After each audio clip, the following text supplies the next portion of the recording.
আমি সিবি আনন্দ বোসের এগেনস্টে অভিযোগ করেছি, যার বাবার নাম হচ্ছে PK Basudev Nair, currently residing at Raj Bhavan.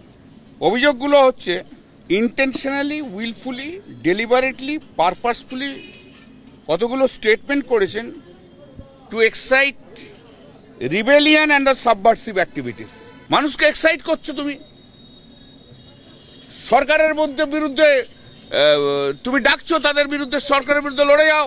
তুই তো মানুষকে খেপিয়ে দিচ্ছ, এখন থেকে মানুষকে একদম প্ররোচনা দিচ্ছ, লেগে যাও রাজ্য সরকারের বিরুদ্ধে। আর উনি খেপেন বলেই বিজেপির লোকেরা পুলিশকে মারে। মানুষকে লেলি দাও, সমস্ত যে যার মতো করে আন্দোলন করতে, ভেঙে দিতে, ছুড়ে দিতে।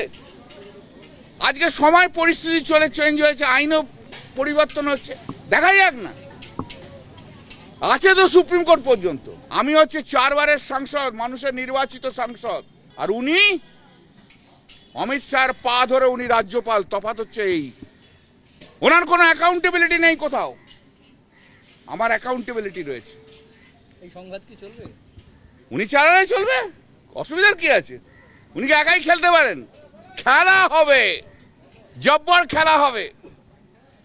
এটা হচ্ছে বিজেপির একটা ছক। বিজেপির ছকটাই হচ্ছে সারা ভারতবর্ষের অপোজিশনের যারা আছে, কাউকে ইডি সিবিআই দিয়ে ধরো, আর যাকে পাচ্ছ না ইডি সিবিআই দিয়ে ধরতে, তাদেরকে সন্ত্রাসবাদী বলে দাও, এনআইএ ঢুকিয়ে দাও। অপোজিশনকে ধ্বংস করতে হবে, এবং সেই ধ্বংসটা করতে হবে কার মাধ্যম দিয়ে? রাজ্যপালের মাধ্যমে।